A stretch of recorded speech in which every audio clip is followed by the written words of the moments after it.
The rain hammered against the tinted windows of Alina Shah's car as she waited for the signal to turn green. Her mind was buried under layers of deadlines, contracts, and the weight of running one of the biggest tech companies in the city. She hadn't slept properly in days.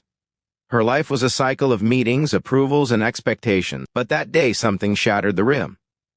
A small knock on her car window. At first, Alina thought it was just another vendor trying to sell roses in the rain. But when she turned, she froze. A little girl, no more than 7, soaked from head to toe, was standing outside her car with trembling hands. Her large brown eyes held a sadness, so deep it felt like the rain couldn't wash it away. "Ma'am," the girl's voice was barely audible through the glass. "I don't have mama. Can I spend a day with you?" In that moment, time didn't just slow, it stopped. Alina's breath caught. Her hand hesitated on the window button as her chest tightened. No one had ever asked her something so innocent, so raw, and so heartbreaking.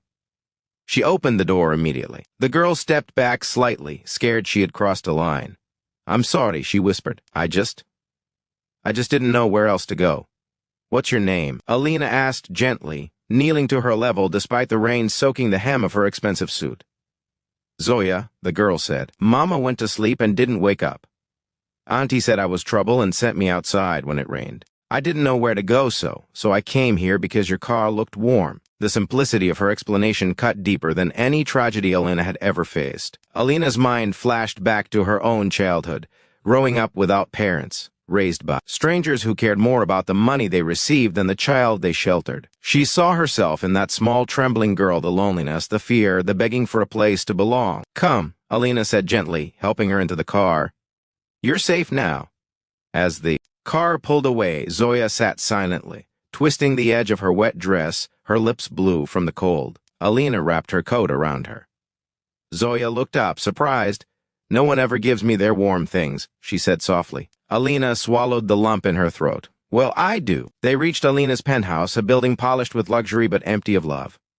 Zoya looked around with wide eyes. "This whole place is yours, yes," Alina said. "And you live here alone." The question hit harder than Zoya could ever know. "Yes," she whispered. Zoya stepped closer. "Aren't you scared?" Alina forced a smile. Sometimes the little girl nodded as if she understood loneliness better than most adults ever would. Alina warmed her some food, bathed her, and gave her fresh clothes. Zoya's face lit up at simple things: hot water, a soft towel, a clean dress. Things Alina took for granted. Things Zoya had never owned. As the hours passed, Zoya began to talk about her mama, who worked day and night but always smiled. About her mama getting sick. About the neighbors who took her in temporarily but always scolded her for being a burden. About the night they pushed her out because she wouldn't stop crying for her mother. Every word pierced Alina's heart. "Why did you ask to spend the day with me?" Alina asked gently. Zoya hesitated before replying. "Because when I saw you in your car, you looked like someone who doesn't shout, someone who listens, someone who maybe wouldn't throw me away." Alina felt tears sting her eyes. That was the moment she realized this wasn't just temporary kindness. It was something bigger, something life-changing. But challenges came quickly. The next morning, Alina received calls from her board members, angry that she had missed a critical meeting. Investors demanded explanations. Media wanted statements. And all while Zoya clung to her, afraid that if she let go, she'd be abandoned again. "I'm ruining your work," Zoya said quietly, stepping back. "I shouldn't have asked you anything. I'm sorry." "No," Alina said firmly, kneeling before her. "You are not ruining anything. You are the first good thing that's happened to me in years." But society wasn't kind. Her assistant questioned why she brought a random child into the office. Employees whispered. Some claimed she was being unprofessional. Many didn't understand why a CEO would suddenly take responsibility for an orphan. One board member even said, "You can't mix pity with leadership." Alina fired him on the spot. That day, when they got home, Zoya hugged her tightly. "Thank you for not letting them scare you." Alina smiled softly. "I promised you're safe, and I keep my promises." But the biggest challenge came when social welfare arrived, informed by someone from the office. They said they needed to take Zoya for proper placement. Zoya panicked, holding onto Alina with desperate strength. "Please don't let them take me. I'll be good. I won't bother you. Please don't let them send me away again." Alina stepped between them like a shield.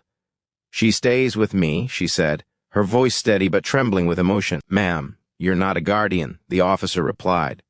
They're the legal process. Then let's start it, Alina said.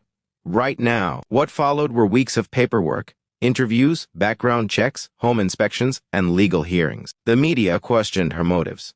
Business rivals mocked her. And through it all, Zoya watched with wide, worried eyes, afraid that at any moment Alina would give up. But she never did. One evening, after another exhausting appointment, Zoya asked quietly, "Why are you doing all this for me?" Alina held her little hands. "Because no child should ever cry for love. And no child should feel alone the way I once did." Zoya's eyes softened with warmth. "So you'll be my mama now?" Alina's breath hitched. "Yes," she said gently, "if you'll have me." Zoya threw her arms around her, crying into her chest. "I want that more than anything." Finally, the day of the court decision arrived. Zoya sat in Alina's lap, shaking with fear. The judge reviewed the papers, asked questions, studied them carefully, and then smiled.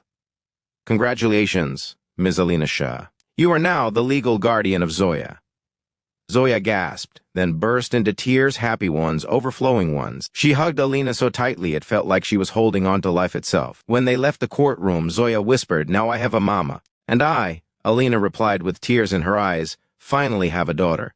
From a rainy street to a warm home, from loneliness to belonging, from fear to family."